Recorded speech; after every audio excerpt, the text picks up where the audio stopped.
Respect. Let's talk about respect for a little bit. It has this modern connotation, this happy-go-lucky, this bullshit definition, with all these good feelings associated with it. Let me just propose something that might strike you as a bit odd, if not a bit negative and cynical. Respect is about fear. Without fear, there's no respect. And I use fear here because fear is the mother of all emotions. Again, I will not get into it here as to why I think this. I'm just going to begin at this point and explain myself. In nature, a offspring is curious. It's born, its senses are outwardly focused. It knows nothing. And because it knows nothing, it feels anxious about the other, which it engages through its senses. And yet it doesn't know enough to fear this other. And so this fear is quickly and easily overcome by curiosity. And yet a offspring has to be trained, has to be taught, if it is to survive, to fear. A fox, for instance, gives birth to its cubs, and then after it has allowed them to explore the world fearlessly under her observation, under her authority, under her sheltering, it has to teach them what, where, when, and who to fear. If it does not do this, her offspring will perish quickly. In fear, we find a survival tool. That's right, a survival tool. A survival tool which has fallen into ill repute in modern times for very understandable reasons. Because if modern systems want to integrate heterogeneous populations within its control, then it must do away with the care, with the awareness, with the paranoia of fear in order to create uniformity. Remember that in my previous video post I mentioned this contradiction, this conflict between the meme and the gene. Let me just now give it a different angle, different take, give you a different take on it. A different take on this is schizophrenia. Schizophrenia is this conflict between the meme and the gene, unless it is some kind of mental disorder, which creates this conflict between aspects of consciousness with other aspects of consciousness. I would propose the idea that modern lifestyles promote and produce a systemic schizophrenia. That is, they promote ideas and ideologies which come into conflict with genetic predispositions, forcing the mind into selective consciousness, into this compartmentalization, which results in a schizophrenia. That is, a behavior which contradicts the ideal or the words, the logos. Remember, in the Bible, everything begins with the word, with the logos, when in fact everything begins with the action, with the praxi.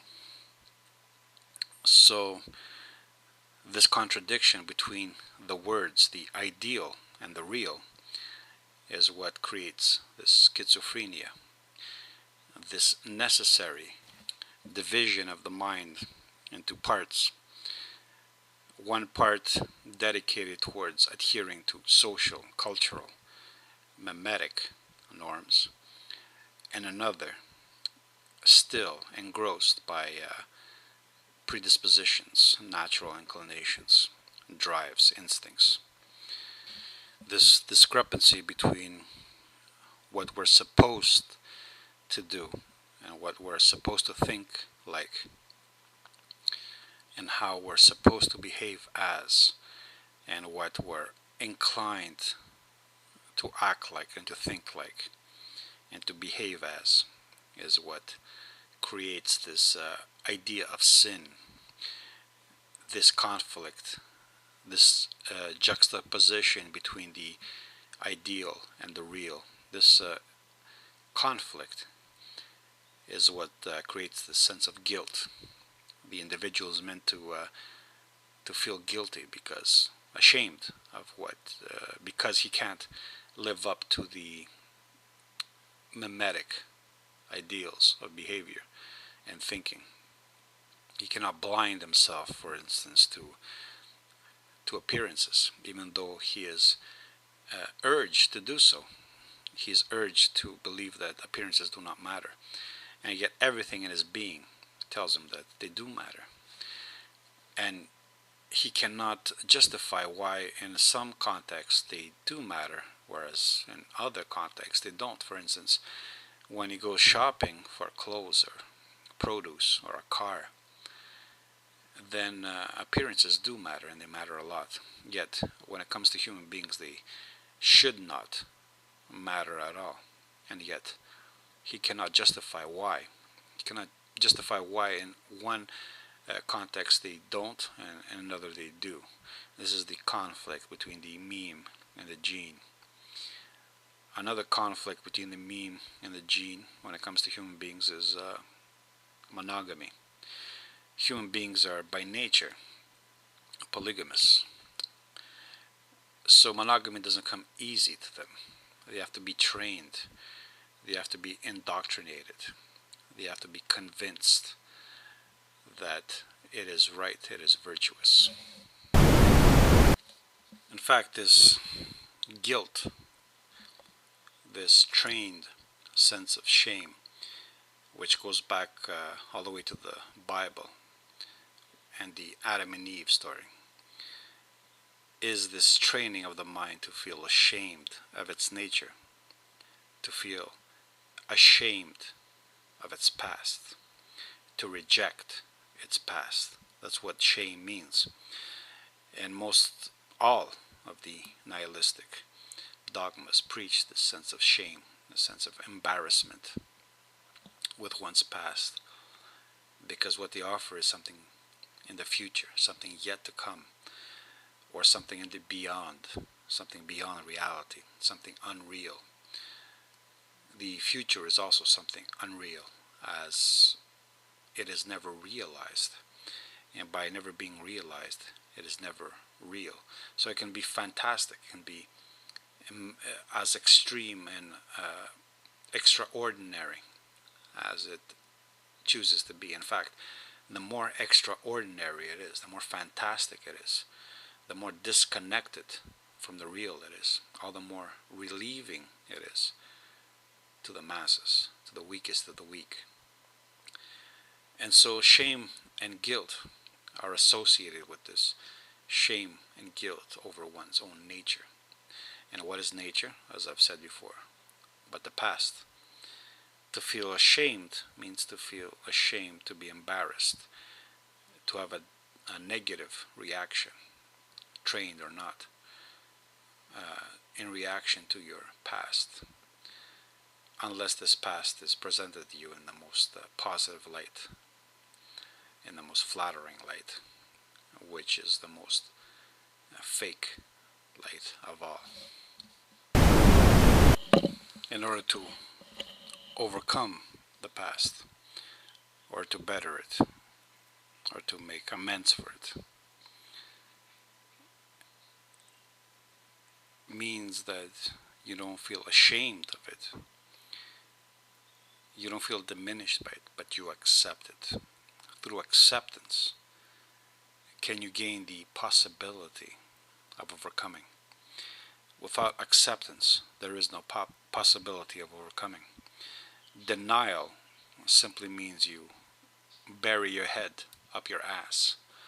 You bury your head in the sand. You pretend that something is not there when it is obviously there.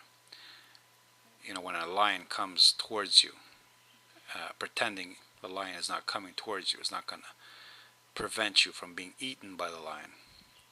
The only way to prevent yourself from being eaten by the lion is to face it, to come to terms with the possible outcomes, to try to figure a way out of this most probable outcome, using awareness, perception, acceptance of the real, not denial, not rejection.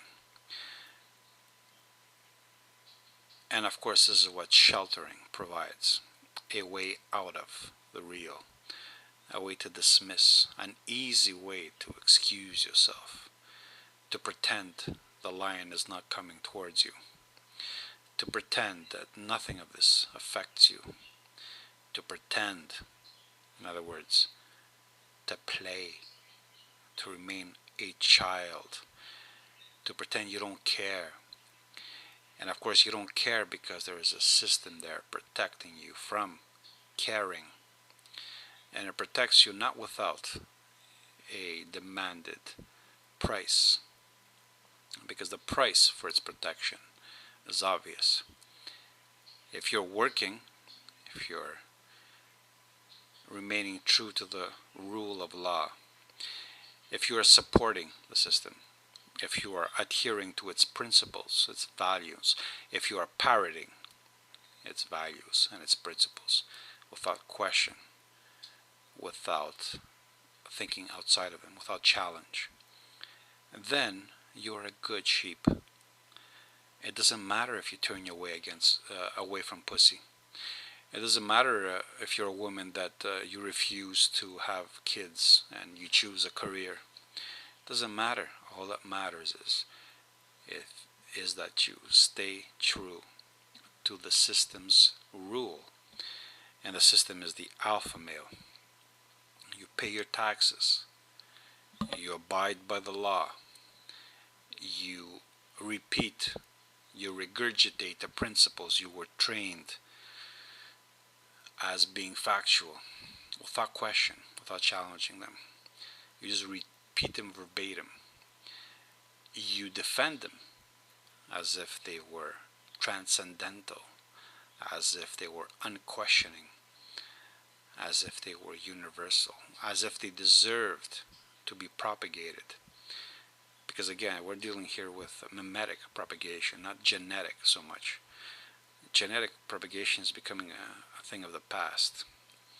Now it's about mimetic propagation, and the system cares about the hearts and minds. What did you hear in the news recently about the hearts, winning the hearts and minds of these alien peoples? Not impregnating their females, as in the past, where a race, a tribe, took away females, or raped females to propagate their genes, their genetic stock. Now it's about the hearts and the minds, that is, propagating a mindset, a way of thinking. This is why we can no longer think about things in terms of race. Race is just the framework, the foundation,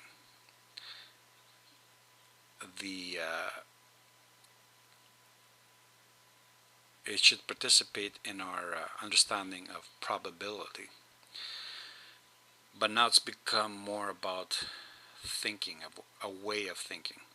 Once you're enclosed in a way of thinking, you've been institutionalized, you've been indoctrinated, you've been emasculated, you've been feminized. Then it doesn't matter about anything else. It doesn't matter if you pass on your genes. All that matters is that you pass on the memes that you were given. So you, in fact, even if you're a male, become a surrogate female, gestating the seed of the meme. and then you pass it on as a good bitch. You birth new manifestations of the same meme, the same mindset. In other words, you become a female, giving birth to newer and newer forms of the same meme. Remember that when we talk about a culture, it begins organically. That it begins by the interaction of a people, of a genetic stock, with a particular environment. This is what brings about a particular culture, with particular symbols, with particular mindsets, with particular attitudes towards the world, towards reality. It is only nihilistic memes that begin with the opposite, from the opposite direction. That is, they begin with a rejection of the particular. They begin with an antithesis, an antagonism towards the real. And then, if things go according to plan, or if they succeed, or if they become popular enough, they attempt to become organic. This is what Zionism is. It's an attempt to become organic when the beginning was an antithesis to the organic. But that's another story. So a meme begins as an organic product. That is, everything begins from the past. Everything has a precedent, cause and effect. Everything has a cause, an effect has a cause. In this case, a people, a particular people, have an interaction with a particular environment. But because human beings have a common stock, have a common ancestry, if we go back enough, then this interaction will manifest in very similar ways. So the commonalities between different cultures can be ascribed to this genetic commonality. Of course, this does not mean that commonality goes all the way up, or that it continues, because as I said in another video, reality is about differentiation, about divergence. That's what mutations are. They are slight divergences in genes. Even when you create a clone, the interaction between those sets of genes with the environment will be slightly different than your own, even though your genes are exactly the same. That's why twins, although alike in appearance, because appearance is always a manifestation of the past, may diverge in the immediate. No matter how slightly, they still diverge enough to differentiate, because everything is about divergence and differentiation. Similarity is what is superficial. To find similarity is to seek out the most superficial congruence of phenomena. This is why those trying to preach the opposite viewpoint accuse divergence of being superficial, when in fact it is similarity which is superficial. When I perceive, again, two twins, they superficially appear similar, and yet if I had an instrument which could delve into the microscopic, into the cellular, into the genetic, the genome, if I can peer into the even deeper, let's take modern physics, and I can peer into the superstrings vibrating within each, then I would see that the seemingly similar twins were in fact very, very different. But one need not delve so deep. One can simply have a respect for one's own sensual awareness. A sensual awareness which is now slandered, it is condemned, it is thought to be ignored. We can go even towards the east and see how appearance is taught to children as being fake, as being an illusion.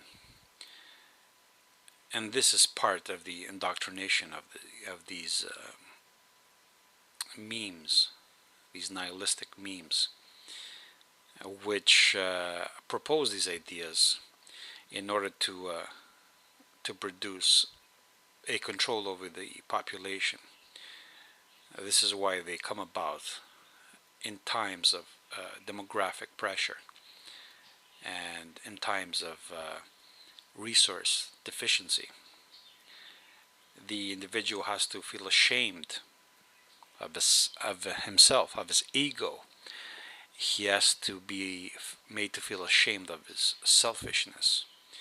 He has to be made to feel ashamed of his past, of his sexual identity, of his racial identity. In other words, he has to be shamed away from nature in order to make him vulnerable to the immediate, to the indoctrination of the modern, of the current. He has to be swept away by the current.